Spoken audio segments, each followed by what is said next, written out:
Good morning, I am Sonam from nursing department. Today we will discuss about postpartum hemorrhage. Firstly, we will discuss about definition. Any amount of bleeding from or into the genital tract following birth of baby. Means क्या, baby का birth होने के बाद जो हमारे genital tract है उसमें से ब्लीडिंग आ रही है विच एडवर्सली, और जिसके कारण क्या होता है जो मदर है उसकी जनरल कंडीशन पर एडवर्सली इफेक्ट पड़ रहा है. मीन्स या तो उसकी पल्स रेट ज्यादा हो रही है, उसका ब्लड प्रेशर लो हो रहा है, हार्ट बीट बढ़ रही है, उसको हम पीपीएच बोलते हैं. जो average blood flow loss flowing vaginal delivery caesarean sections वो नॉर्मली होता है 500 ml to 1500 ml. जो ब्लीडिंग को हम टू टाइप्स में डिवाइड करते हैं, माइनर एंड मेजर. माइनर होती है जिसमें क्या होता है जो ब्लीडिंग है वो 500 to 1100 के बिटवीन में अगर लॉस हो रही है और उसमें मदर्स को कोई क्लिनिकल शॉक नहीं है, it is known as minor bleeding. और मेजर्स में क्या होता है अगर blood flow more than 1000 ml with clinical shock.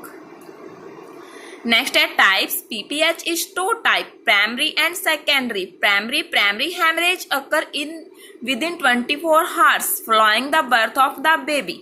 Means क्या, बेबी के बर्थ होने के बाद जो 24 hours के अंदर अंदर उसको अगर बहुत ज्यादा ब्लीडिंग हो रही है तो उसको हम प्राइमरी पीपीएच बोलते हैं. It is two type. First है third stage haemorrhage and second is true postpartum haemorrhage. Third stage haemorrhage is also known as जो थर्ड स्टेज होती है उसको हम प्लेसेंटल स्टेज भी बोलते हैं. सो नाम से ही क्लियर है. थर्ड स्टेज हेमरेज में क्या होता है, जब थर्ड स्टेज को हम प्लेसेंटल स्टेज बोलते हैं तो इसमें क्या होता है प्लेसेंटा अभी तक एक्सपेल आउट नहीं हुआ है. बिफोर एक्सपल्सन ऑफ प्लेसेंटा जो ब्लीडिंग फ्लो आउट हो रही है उसको हम थर्ड स्टेज हेमरेज बोलते हैं. और ट्रू पोस्टमार्टम हेमरेज में क्या है, after expulsion of placenta means third stage over हो चुका है, प्लेसेंटा एक्सपेल आउट हो चुका है, उसके बाद जो ब्लीडिंग आ रही है उसको हम ट्रू पोस्टमार्टम हेमरेज बोलते हैं. नेक्स्ट है सेकेंडरी हेमरेज. सेकेंडरी हेमरेज अकर बियॉन्ड 24 hours. जो प्राइमरी था वो तो 24 hours से पहले हो रहा था और सेकेंडरी होता है जो 24 hours बीत चुके हैं, मदर की कंडीशन 24 hours के दौरान बिल्कुल ओके रही है, आफ्टर दैट उसको हैवी ब्लड फ्लो हो रहा है, it is known as secondary PPH. Next है कॉजेज. कॉजेज में retained product of conception. Means conception से कुछ प्रोडक्ट हमारे यूट्रस में रह गए हैं जिसकी वजह से हैवी ब्लीडिंग हो सकती है. Grand multipara, over distension of uterus. Over distension due to multiple pregnancy होता है, एक से ज्यादा अगर बेबी हो एंड बेबी बहुत लार्ज हो. नेक्स्ट है malnutrition and anaemia. Uterine rupture, uterine inversion. Uterine inversion is turned uterus inside to out is known as uterine version. Infection, endometritis and carcinoma of the cervix. Obesity, fever during pregnancy, heart disease. Next, including 4T is very important. 4T, first T stand for tone. Tone means failure of uterus to contract. Means जो uterus है वो contract होने से fail कर जाता है. Second T for tissue, retained product in uterus, अगर uterus में कुछ प्रोडक्ट रह गए हैं. Next T for trauma, vaginal, perineal और यूट्राइन. जो ट्रॉमा है वो वजाइनल भी हो सकता है, पेरिनियल भी हो सकता है और यूट्राइन भी हो सकता है. Next T for thrombin. Thrombin means coagulation abnormality. Next है सिम्टम्स. सिम्टम्स में क्या आएगा, मैसिव ब्लड लॉस, अगर ब्लड बहुत ज्यादा लॉस हो रहा है. Passing large clots during bleeding, जो ब्लीडिंग फ्लो हो रहा है उसमें बहुत बड़े बड़े क्लॉट्स आ रहे हैं. डिजीनेस हो सकता है, लाइटेडनेस और फटीक हो सकता है. जो हमारा ब्लड प्रेशर है वो लो हो सकता है. Increased heart rate, swelling and pain in tissue in the vaginal and perineal area.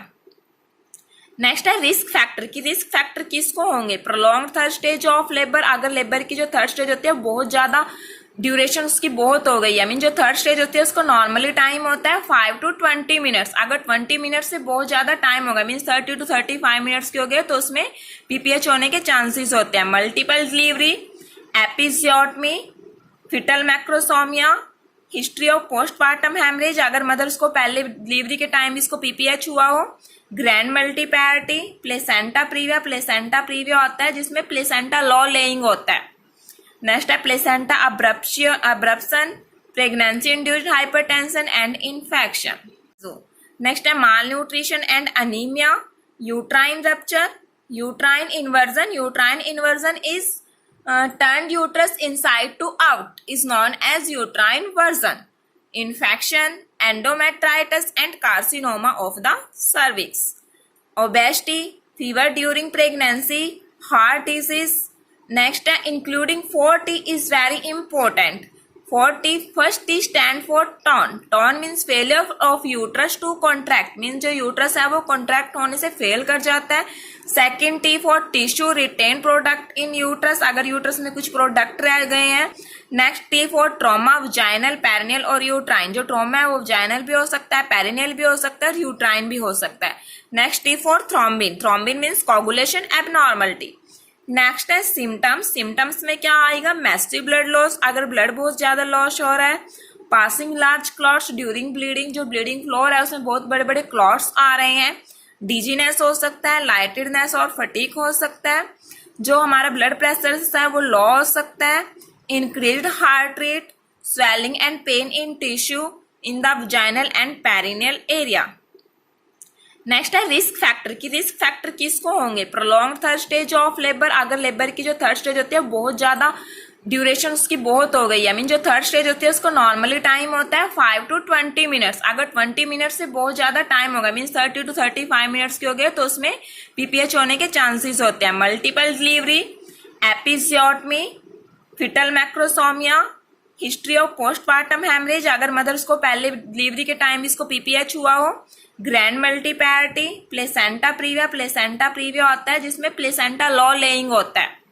Next है placenta abruption, pregnancy induced hypertension and infection.